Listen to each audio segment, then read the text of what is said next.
and welcome to the Dr. Elisa Show on, let's try that again. I think I got the technology now.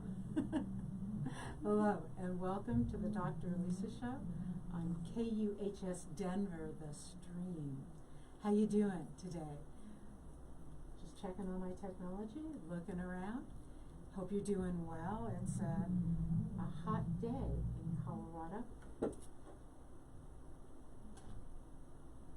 It's been a hot day lots and lots of places, but it's actually fall. We're at least coming into fall, I hope.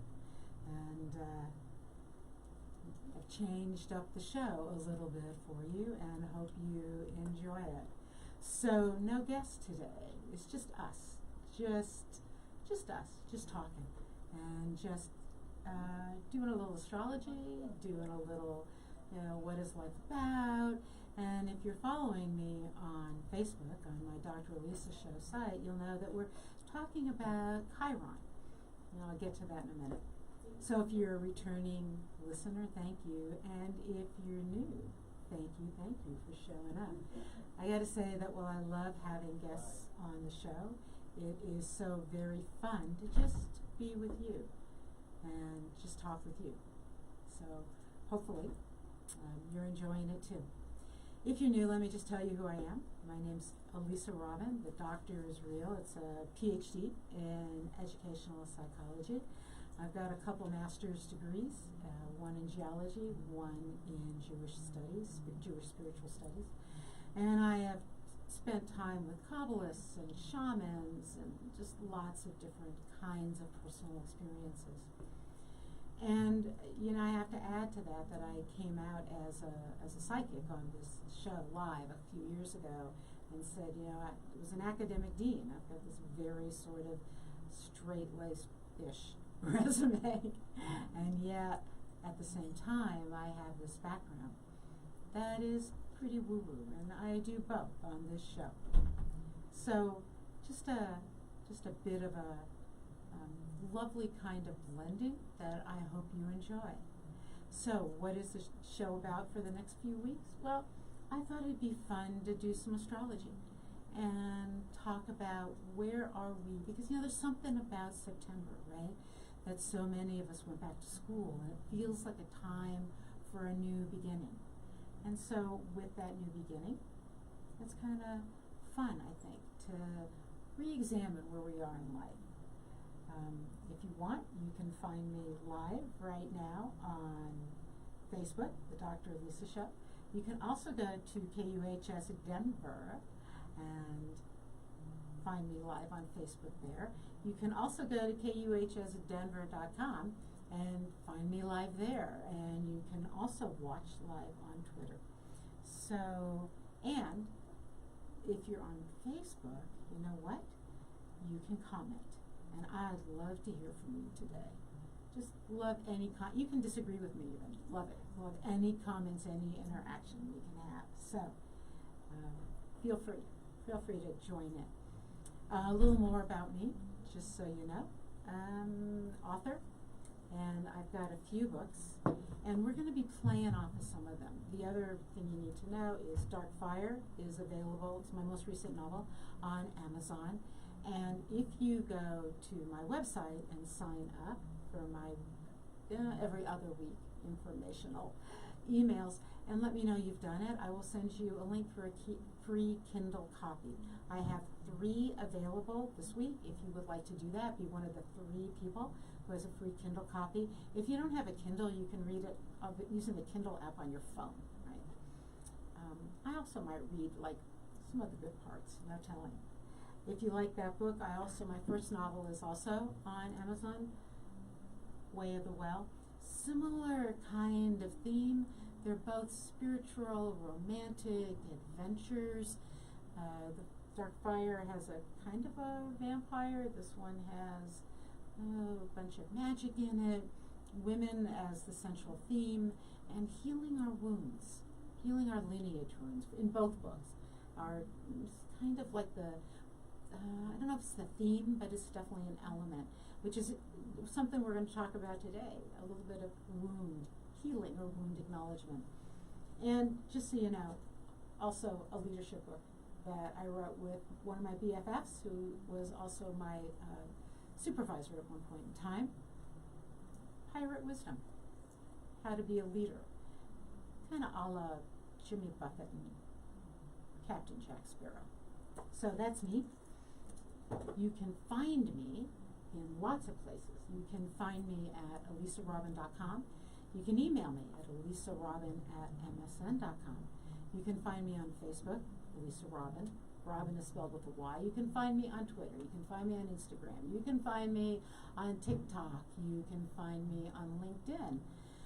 You can just find me. And what do? Just so you know, I am a reinvention mentor is what I call myself. I work with people who've always been, like me, a little on the edge. And maybe you're at that time in life where you realize you've had your soul out on long-term lease for a really long time.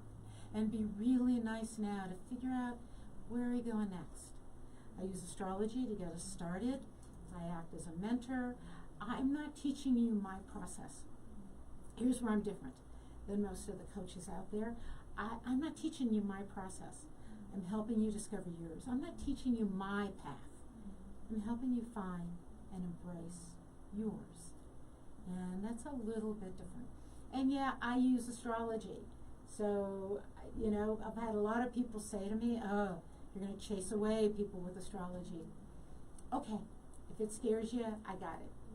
But maybe listening to me for a while, you realize it's not quite so scary. I was an academic dean for 25 years, right? I do have this degree in psych, and I know it, not totally woo-woo, just woo-woo enough. Okay, so where are you from? Oh my God, look at this. I love this. I get to see where you're from and where you're coming in from North Carolina, from England, from, I'm not sure where else, Bucharest. Oh my God, I love saying that, Bucharest. From all over the world. This is absolutely incredible. I don't know how to say this one. Radai, perhaps, from Albany, New York. I know how to say that one. Thank you for piling in. Okay, so what are we talking about today? That's enough about me. How about you? You're much more interesting than I am, I'm sure. Oh, and not only can you message me, which I hope you do on Facebook, jump in there and send me messages. I am not set up today for texts, but I will be in the future. So if you like this and you'd like to comment on my show or ask me a question, go into the Facebook chat and post it there. If you're one of my clients and you know me, you've got my personal cell phone and you can text me in here. But that's, my client said that. Okay. I promise by next time I'll be set up also with the phone in here, so you can also text me. Though I guess you could text Henry Archuleta and he could let me know that you have a question. So feel free to bug him too.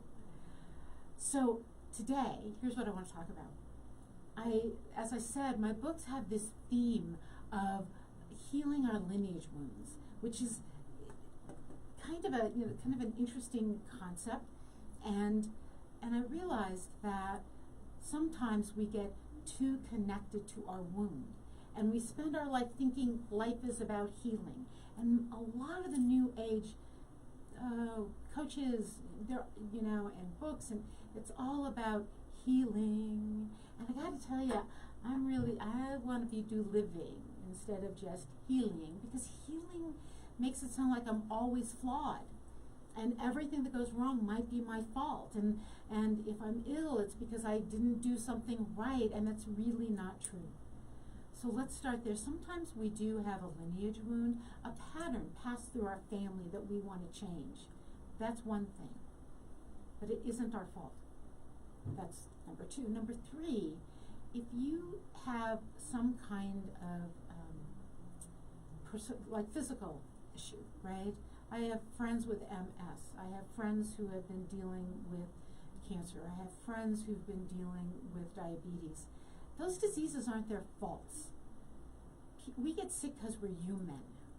Now, do we attract certain diseases to us perhaps because of our actions? Perhaps. But there are really, really healthy people out there who get MS. There are spiritually aware people out there who become diabetic. we get sick sometimes because we're human, and it's what happens. And we need to work within that structure, but it doesn't mean you were bad, or you weren't spiritual enough, or you didn't, you kicked your dog, or whatever. It's not what it means. So healing sometimes is a physical aspect. We need to work on that. But I think we need to redefine what our wounds are and how we treat healing. And I'd love to hear from you from Poughkeepsie, New York, sorry about that, and Kuala, and from Northern California, and from everywhere that you guys are piling in. This is just Santa Clara, California. I hope you're doing okay up there. The smoke in Colorado is bad from the fire, so I hope you're doing okay in Santa Clara. So thank you for piling in. Let's talk about this. Let's just talk about what if a way you have been wounded is actually your superpower. So, sometimes we cut ourselves, and it's tender. It feels tender. We've hurt ourselves. You get a splinter. I did that yesterday. And where I got the splinter, it's tender. So what do? You treat it with tenderness. You treat it tenderly. Okay? And yeah, it heals. And you become aware that sometimes we just need to treat something tenderly. And then we meet somebody who gets a splinter, and we have some empathy. We understand, oh my gosh, that hurts. Here, try this. Here, I can help you get it out. I could have this clay I put on. It pulls everything out. We have empathy. The hardest thing is to have empathy for ourselves, quite frankly. To just get, we weren't bad people. So that's one piece. The other is, what is that wound, and how is it my superpower? So there's something in your astrological chart, because I was going to get there, right? I was going to get to astrology. I said I was going to get there eventually. And if you've just joined from Irvine, San Francisco, and Santa Clara, and from England, from Plumtree, England, what a cool sounding place, you're just in time. In your chart, there is an asteroid that is really like a dwarf planet, and it orbits in between and around some of the other planets. This one is Chiron, and it orbits between the planet Uranus and the planet Saturn. So Saturn is strict rules and regulations and time and how we should do things. And Uranus is, ask the question, if you'd never been socially programmed, who would you be? It is the rebel planet. It rules Aquarius. Saturn rules Capricorn. It used to also rule Aquarius, which is a whole other conversation. But now those two planets are kind of connected by this orbiting dwarf planet or asteroid, Chiron, Chiron. And you can just Google, where's my Chiron?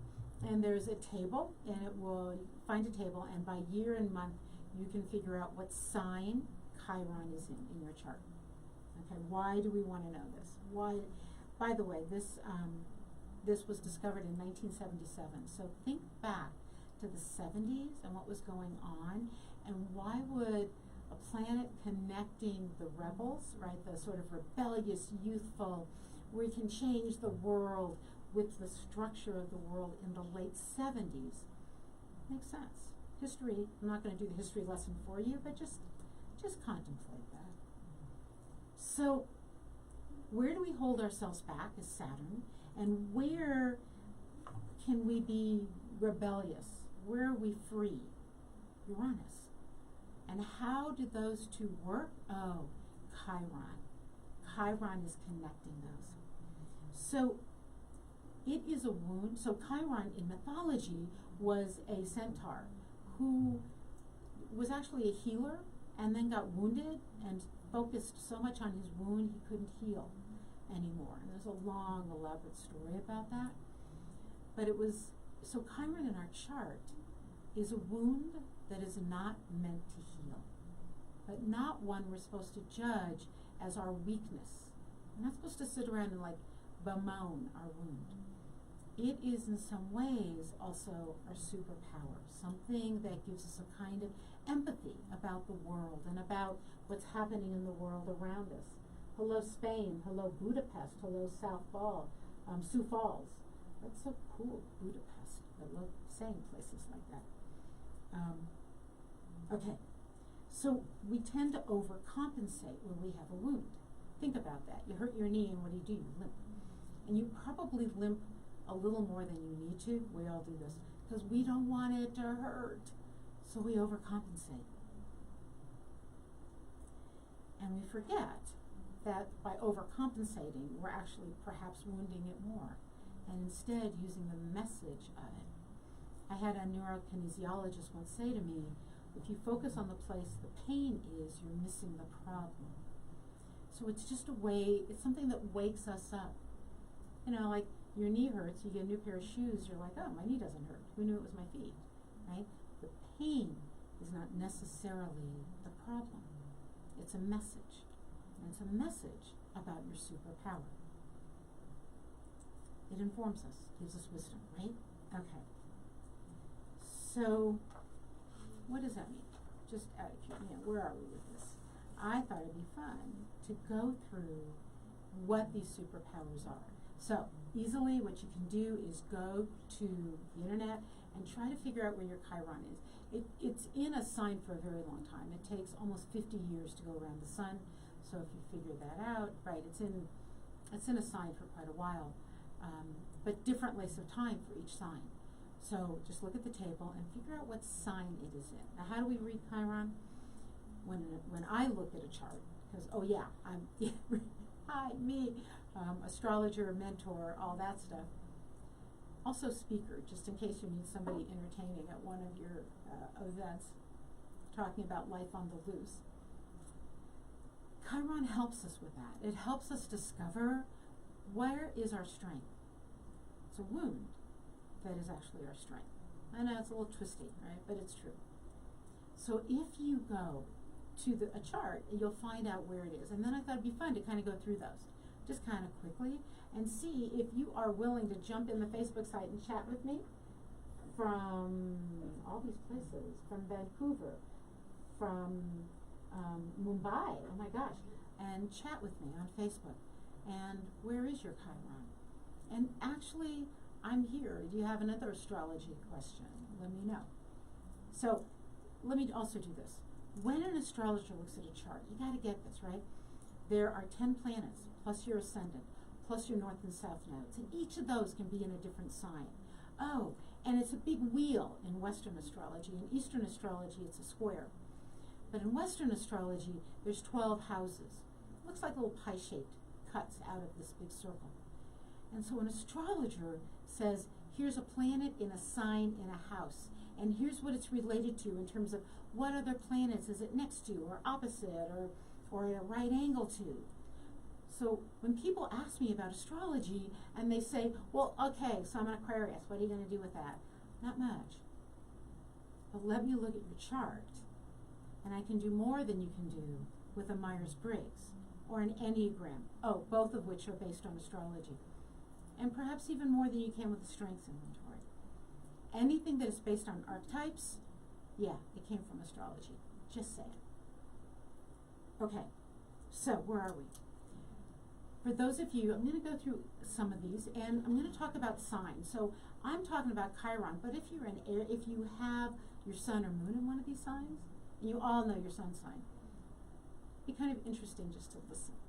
Chiron's not your sun, does something different, but still.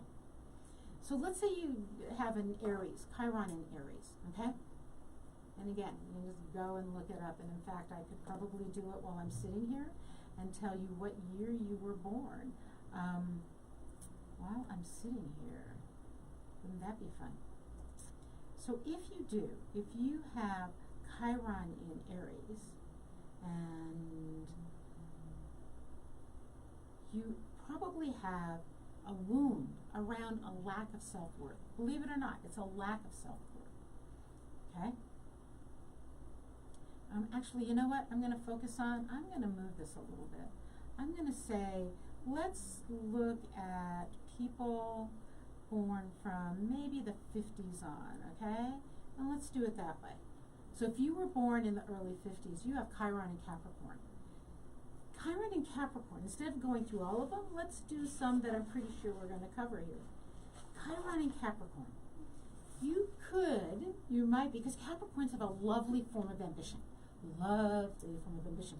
A Chiron in Capricorn means you're a little obsessive about your ambition. No, you know, you might use your career as an escape.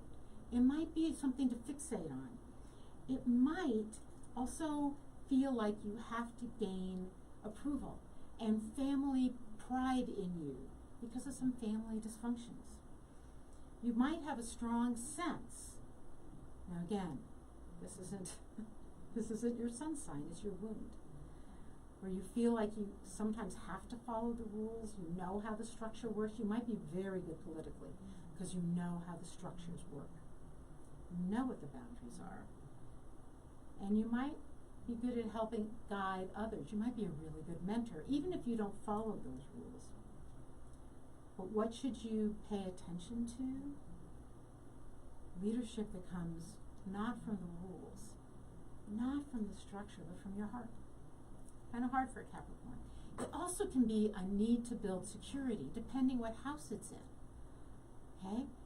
You want to use that to build something for yourself. Financial security. Capricorns are all about that. And isn't that lovely? Using that, here's the wound. I have to follow the rules. Oh, wait. I also feel like I need approval. Oh, wait. I can use that to build a life that I am personally proud of. What if you were born a little later? You're born in the late 50s. You've got a Chiron in Aquarius. What's the wound? I love Aquarius. Those of you who know me, been listening. Aquarius sun, Aquarius moon. Love Aquarius, right? We're slightly rebellious, just a little. We can be detached from our emotions as we try to fit in. We can believe in the power of the group and humanity and not like people. Okay? Very disconnected kind of sign. And yet, what's the power in there? Understanding social justice, understanding the needs of others, also understanding that you get to be an idealist. You get to be an individual. You get to lift others up by leading from your individuality. That's what I call life on the loose. And if you've been listening for a while, you know that's the tagline, right? Life on the loose. How do you live it? By being yourself. Not only for yourself, right? Not being for yourself. Those are two different things. Being for yourself is different. Very different. Okay. Where are you from? New York City, Lisbon. I'd like to go to Lisbon. Rancho Santa Margarita, California. Hope you're doing well up there in Northern Cal. Okay. Pisces. It's your Chiron is in Pisces if you were born, where are we going? 60s, early 60s. What is Pisces about? Well, you know Pisces, right? Pisces love everyone. Pisces have no boundaries at times. Pisces, sometimes we just want you to ask for what you need. We know you're very psychic, you're very intuitive, you're amazing. Could you just tell us what you want instead of expecting us to read your mind? It would be very helpful.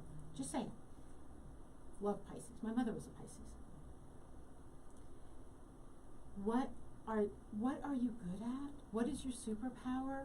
Believe it or not, spirituality, esoteric leadership, your psychic powers, helping people live out some of their fantasies and their dreams, if you can give yourself permission to do it. See, we get caught in the wound, in the painful side of it.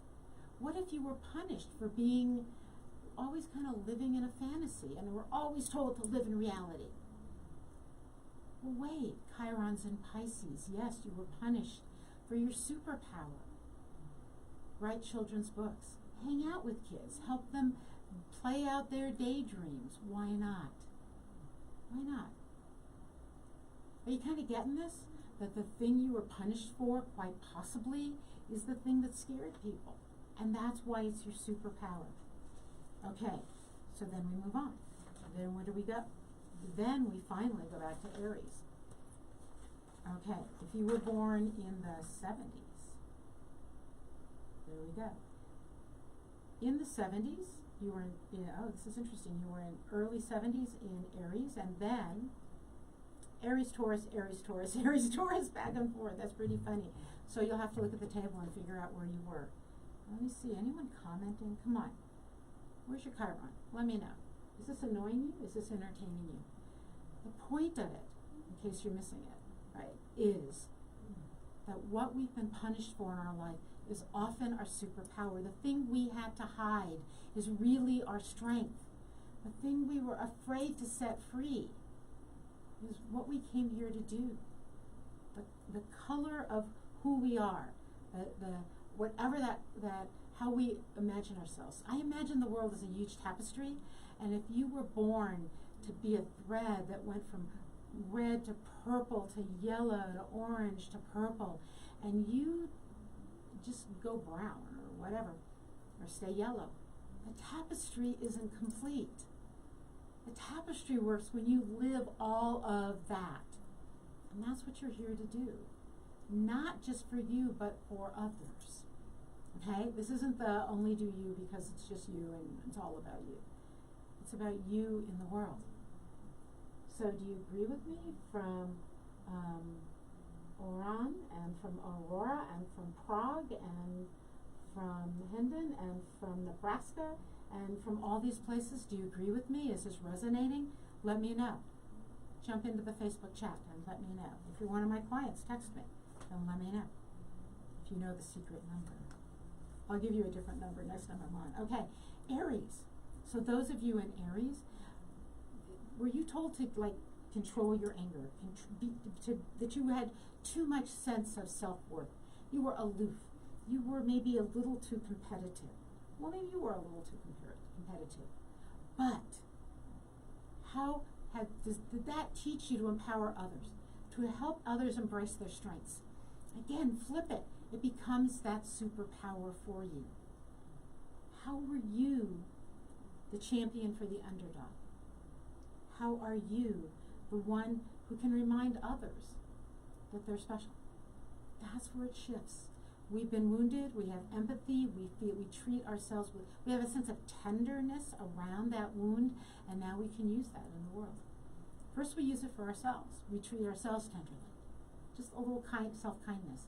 And here's what's fascinating. When we treat ourselves with kindness, we tend to let that reverberate out and treat others with kindness. And just saying, the world could use just a little more kindness. Okay. Where are we gonna go? Okay, Taurus. And if you know any Taurans, what are Tauruses afraid of? Change. What are they known for? Being stubborn. What are they punished for? Being stubborn. Well, let me tell you something about Tauruses. They are the most sensual sign in the zodiac. Not sexual, sensual. You should always go out to eat with a Taurus because they love their food. They love the smell, they love the taste, they love cooking. I mean, they just love everything sensual in the world. So what's the wound? Don't do that, basically. Being told to not do that, right? That you have to, follow everybody else. Join in. Don't get hung up on, right? You might have been the kid who was playing and like so absorbed in the wind and the waves, and you didn't even notice there were people around. And somebody was always telling you who to hug and what to do, and you're like, I don't want to hug them. They don't feel right. Get that. Get that sensuality is your superpower. And if you're in Taurus, if you have a sun in Taurus, some of this is true for you too. And how is your sensuality the thing that saves you and the thing that you can help others with? Help others create beautiful environments where they feel secure and safe, where you have traditional wisdom that you can share with others. And there are some traditions that are wonderful, that need preserving. Taurans are good at that. Okay, moving on. Come on, are you chatting with me? All right. In case you don't know, this is the Dr. Elisa Show on KUHS Denver, the stream. And you can find me on Facebook if you want to chat. And I know you want to chat on Facebook at the Dr. Elisa Show or on KUHS Denver Facebook. And you could post something in there and you could chat with me, which is just like lovely. I think you should do that. And let me know. Would you want some shows on astrology? Pretty easy. All I got to do is tell you, here's the table, go here, find out where this planet is in your chart, and now let's talk about what that means. Today we're talking about Chiron, but we're also talking about this notion that the way you've been wounded might be your superpower. I was just talking with somebody the other day about this, actually the guy who taught me astrology, that when, as a kid, let me back up. Attributes that sometimes, especially in women, make us really strong, powerful, successful women can be annoying in children. We just know this, right? Like, as a little girl, somebody tells you you're a know-it-all. What it really is you're going to grow up and be, pretty smart, actually. And do you need to sort of modify and mold that? Yeah. But we tend to be irritated by little girls who are assertive, right? They have good leadership skills. We tend to let boys be assertive, but we also then modify boys. The thing that might be your superpower growing up is often something that is, criticized and curtailed and hemmed in as a child. It gives you a sense that you're wounded there. That's a key. It's a like a secret doorway into your own power, into your own sense of self and superpower. Is that making sense to you, Texas? Oh, more people from Mumbai. How cool is that? From Chatsworth, I know where that is. I went to school there. From Maharashtra. I'm sorry, I just didn't know how to say that. From New Jersey, from all over the world. Is that making sense to you? I just whacked the microphone, sorry. It's an interesting thing about being live on the radio. Your mouth gets dry and you have to take a drink of water while you're live, or you can't do radio. Very, very interesting. Like you're live, you just do this and you don't get to cut anything out. Which means you actually get a sense of who I am and my personality. Much more than like a podcast, because there's no fixing anything. You get a sense of who the person you're listening to is and what they care about and who they'd be if you had them up on stage. Right? And I do get up on stage. I can talk astrology, but I really talk about embracing life on the loose. Who are you? What's your soul's craving? Astrology is a tool I use to get there and when I'm mentoring people.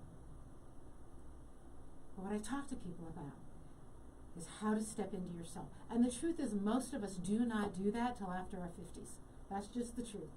Right? And our astrological charts tell us that. We have so many things that change. At 50, Chiron does a return, meaning Chiron goes all the way around the zodiac. Boom, it sits right back where it was when we were born, at 50. And that wound gets opened back up, and we suddenly realize, I wasn't a bad kid. This wasn't a problem. Well, hopefully we realize that. And in fact, this has given me power and strength through my life. Right? Maybe we come back and we find a way to use it differently, right? Where is that Chiron for you? And then, we have to also look at, an astrologer looks at it by where it is in your chart. My Chiron's in my my third house, excuse me. My third house. So that wound was about communication and writing and speaking and, oh, look what I do. Look what I do. I write, I speak.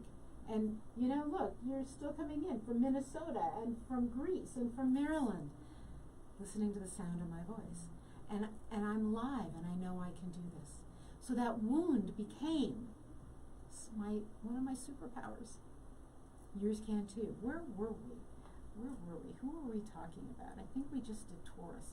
So if you were born in the 80s, the early 80s, actually you might be Taurus, but you might also be Gemini. What's that superpower for you? Geminis? We love you, Geminis. We really do. You're so exciting, you're so entertaining, and you talk really fast. And you have a fear of being alone. That's the wound. And that's why your life is always full of people and things you're doing, and you're doing 5 things at once. Remember, it's the twin. You're afraid of being without your twin. It's definitely sort of an addiction to pivoting, to maybe really good starting, not necessarily finishing. What are you good at? Staying a kid. Right? Not growing old with somebody, like through time, but staying young with somebody. Helping people understand play and the importance of playing, of definitely the arts, anything to do with communication, anything to do with wit and humor, and you know, you're really great at inclusivity. You're really, really good at that. And yet, right, where was the wound? You thought mind over matter. I can think my way out of anything. And of course you're an air sign, so of course all air signs are like that. But this is about now expressing yourself. So my Chiron's in my 3rd house. I have some of that energy, though it's not in Gemini. Gemini, that's what it rules, is that house of communication. Were you punished for writing spooky stories? For talking too much? And have you made a life now where that's one of your strengths? What if you're born a little later and the 80s and you're in Cancer? Your Chiron is in Cancer. So what do we know about Cancers? We know Cancers love everybody, and they love to cook, and they also love to hoard, and they emotionally eat, and they're a little afraid of other people, and I mean, you know, they're very good mothers, very good parents, very good fathers, very good non-binary parenting groups. I'm not sure what the adjective is for that. I'm sorry. And hello New Jersey, and hello Indonesia, and hello Texas and Massachusetts. So what is that about? What is the superpower of a Cancer, right? What is that superpower? It is creating safe haven for everybody. It is empowering people, especially women. It is nourishing others. A lot of Cancers are also very good at financial planning. Why? Because they're a little afraid. Fear is sometimes pushes you into creating safety, right? Our fears aren't something to get rid of. They're something to listen to. You know, I'm on this Facebook site for solo hikers. It's women solo hikers. And it's really interesting because we have things we'll post like, okay, I'm going solo. What if there's a bear? Okay, here's what you do. I'm going solo. I'm a little afraid. Does it count if I take my dog? Yes, it counts if you take your dog. That we're expressing that fear before we go solo into the world. And there is something that creates safety for us, knowing we said that, and others say that too. I just have to add here, oh, come on, join me in Facebook. You know you want to say something, Virginia and New Jersey and, oh my gosh, France. You know, you want to say something to me. You know, you just want to disagree. You want to agree. You want to thumbs up me. You want to go, what are you talking about, lady? You want to say those things in Facebook. Join me. So what, I totally got myself off track there. Why is it that expressing our fears is so incredibly powerful? Why is it? Because we're human, and we get to declare we're human. We're not super courageous superheroes, and we don't have to be. We have to be human. We don't have to be living our best life every single day. We have to figure out how today we're showing up as who we are, by who we are, by our rules, and how we're being good in society while doing that. And it seems to me that we have forgotten that in America, quite frankly. Yeah, it's about you, but it's also about you and the world. And so let's make those two things work together. Hillel. People have misquoted who said this for ages, right? But it was Hillel, the Jewish rabbi from, 2,000 years ago? I'm not sure. I can't remember. Quite a while ago. Over 2,000 years ago. Who said, if I'm not for me, who will be? If I'm not for others, what am I? I misquoted that. But it is about, and if not now, when? If not me, who? If not now, when? If I'm only for myself, what am I? That's closer. I got it. So it's about being who I am, and this wound helps elicit from me my strength, and from you. Okay, let me know if this is boring. I mean, I'm having fun. Okay. Leo. So we're going to keep going because we're in the 90s, and I'm going to speed up a little.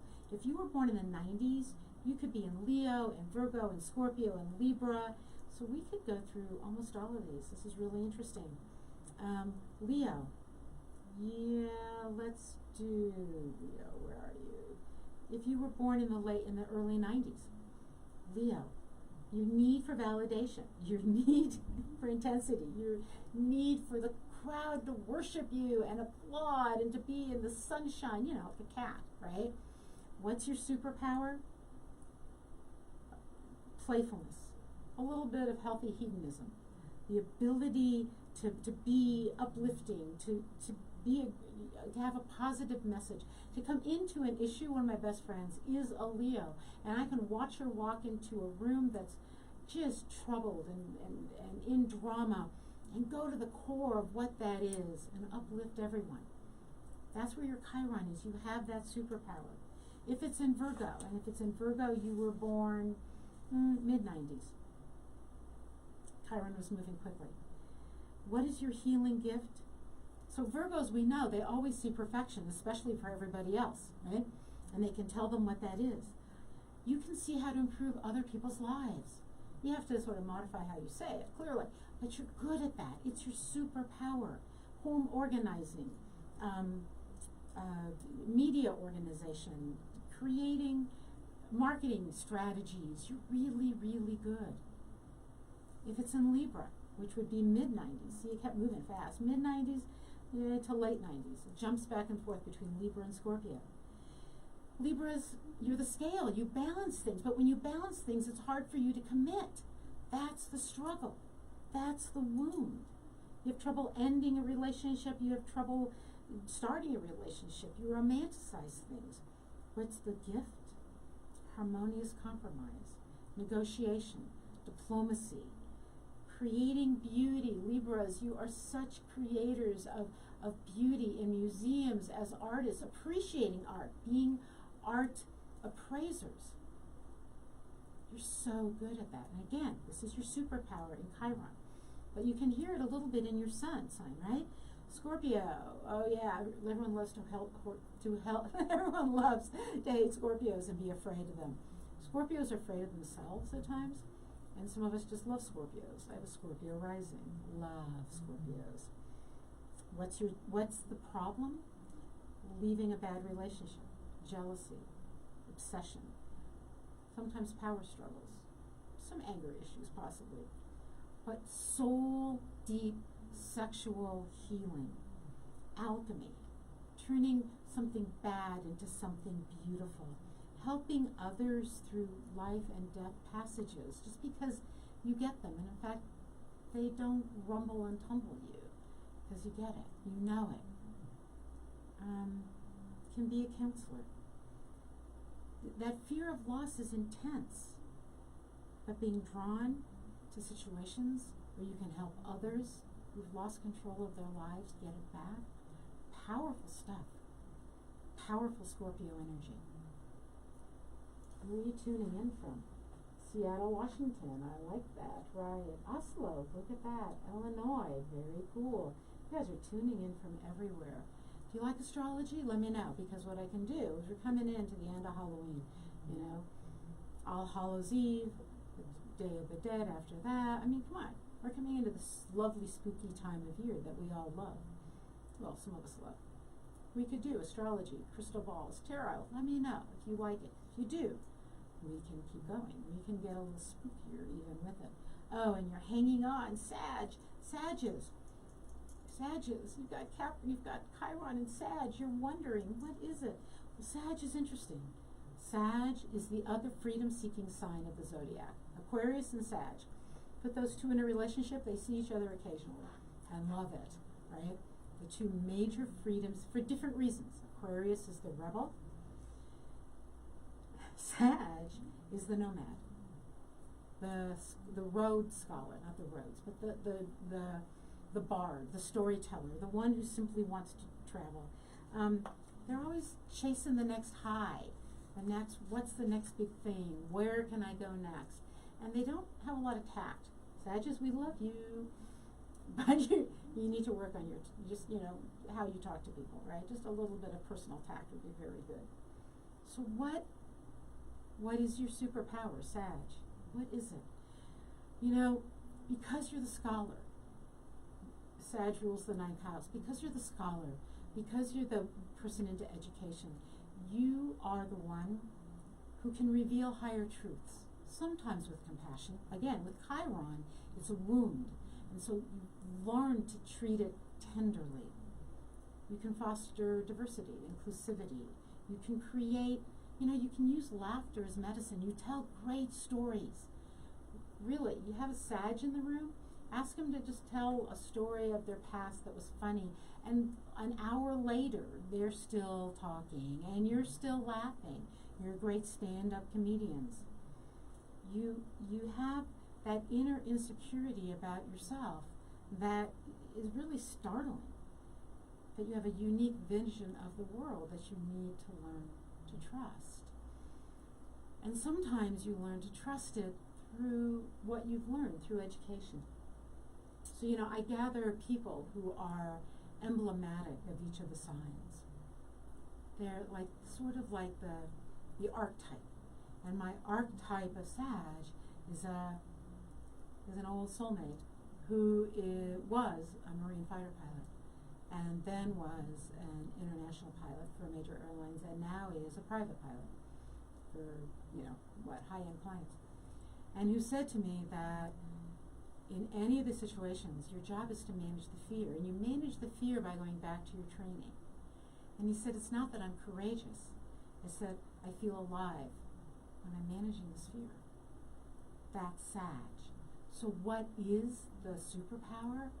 It's the gift of being able to teach others to do that, of being in a situation and telling the stories of that so that it enlightens and inspires others. So that's, a trip around the zodiac using Chiron and just talking about the signs. So I want to get back to why I did this and this notion of the wound as we're being joined from Warsaw. My grandmother was from Warsaw, so thank you for joining. Clifton, New Jersey. I've actually been there. That's really interesting. Where are we from? Makati. I don't know where that is. From Cumberland, Wisconsin. I know where that is.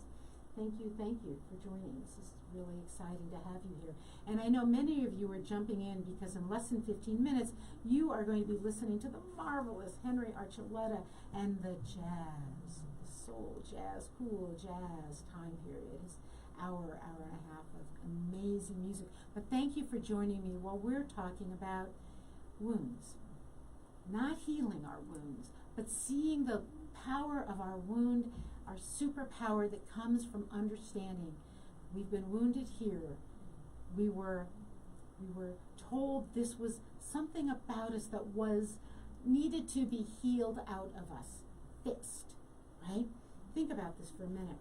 An astrophysicist taught me this once, that any change in an organization, you come to an organization and they say, help us fix, help us change, help us grow. And organizations are like organisms. And an organism, when it experiences something that we might consider change, right? It feels it like a wound or an invasion. And what does it try to do? It tries to kill it, or it tries to heal it out of existence. Think about that for a second, right? So when we try to change something in society around us, or our culture, or our basic belief system, or our past, or our path actually too, says heal this out of existence. And healing sometimes does erase a wound, but it also erases an opportunity to be who we were meant to be, to grow into that superpower. And that sometimes healing isn't what we're trying to do. And yeah, I know, if you've got a disease, diseases are about healing or maintenance or treating our bodies well. I get that. This is a different kind of wound. This is when you were told growing up that you shouldn't write those kinds of stories, or you talk too much, or you were too aggressive, or why are you eating so much, or why are you this? And somebody said to you, don't be like that. And you didn't know what to do because you were trying to discover who you were. And that process of discovering who you were was wounded. And that wound then said, heal this out of existence. Heal your creativity, your independence, your life on the loose, your ability to think differently, all of those. Heal it out of existence and fit in. Fit in. Now understand, people do that because they know if we fit in, we might be safer. It's not actually true. But perhaps, if no one notices you, perhaps you're safer. If you just do what society has said you would do, you should do, you might be safer. You might not be successful, right? I mean, things age out, right? Working for the same company for 50 years doesn't get you anything necessarily anymore. And who can, because companies go out of business every whatever. You're going to have 7 careers in your lifetime, not just jobs, but perhaps even careers. Healing change out of existence is not effective. It doesn't lead to a better life anymore. And in some ways, that's what our society tries to do. Hi, Dallas, Texas. Hi, Amsterdam. Hi, Buenos Aires. Hello, Dubai. Hi, Bakur. I like that. Healing change out of existence doesn't work. Change doesn't go away. We just fight against it. We put on blinders. And we forget that change is what keeps the world alive. If we don't have that, entropy takes over. Entropy says we will heal it out of existence. Change shall never happen. We will try to be like that. Oh, remember that movie Pleasantville in black and white? We will try to never do anything that isn't pleasant. And we'll never grow and we'll never learn. And some people will never be included. And it might look nice for me, but it won't look nice for you. And I might be so bored, so incredibly bored, that I can't keep going, being pleasant, and I have to rebel. And we don't want to heal that out of existence. Not in society, and not within each of us, and not within you. You have a superpower in there. Don't heal it away. Why am I talking about wounding and this? Because I believe in life on the loose. That's how I've lived my life. Now, it's not going to work for all of you, and I really wish some of you would jump in Facebook and let me know who it's working for and who it's not working for. And it's quite possible you've been in Facebook, and Facebook isn't telling me, because you know that's that scary Facebook thing, right? Houston, Texas, and Mansfield, Massachusetts. You know that. But what is life? So what is life on the loose? It is discovering your soul's craving. And yeah, there are gifts and messages and tools and secret codes that help us do that. They're in our astrological chart. They're in Chiron. They're in many, many places. Whatever your spiritual tradition is, it might be hidden there. And then it's understanding that that superpower isn't just for you. It's because the world needs you to be that. And to do that. To know that in order to make the world a better place, we have to show up. And we have to not heal change out of existence. We don't want to go back to the 1950s. They weren't that great for tons and tons of people. I just have to say that. We sure don't want to go back to the 1700s, the 1800s. No penicillin? I mean, come on. No aspirin? I mean, right? I mean, we don't want to go back there. Black plagues. Why? No penicillin. We don't want to go back there. We want to go forward into the future with integrity and compassion and impassioned. Because life on the loose is about that. It's about knowing your soul's craving, knowing that this is your superpower, knowing that this is what you came here to do in the world, and that together we can get there. Okay, I've probably chatted, and hello England, and I know you've just joined because Henry Archuleta is going to be coming on in just a minute. So what do I want to say to you? I'd love to hear from you, because you know what, I don't have a lot of guests planned, so here's my thing. Would you like to be a guest on my show? If you have something magical to share, email me, elisarobin@msn.com. Go on Facebook, direct message me, Dr. Elisa Show or elisarobin.com. Go to my website, sign up for my every other week little things I send out. I'll send you the first 3 people who do, you get a Kindle book. Go to medium.com and you can read my blogs and follow me there and do lots of ways. But you can be on my show too if you want to come on and have a spirited conversation with me. But what I want you to do here, because we're at the end of our time, is I want you to stay. I just want a few thoughts. I want you to stay inspired. I want you to let me know how the show has sort of given you a new way to think, or challenged you, or moved you in a different direction. I want you to find that spark it ignited within you. I want you to join me in 2 weeks for crystal ball and a lesson on how to read them, and a little tarot and a little magic, and maybe a guest. I don't know. We'll see. And more than anything, I want you to find your soul's craving and stay living life on the loose. See you soon.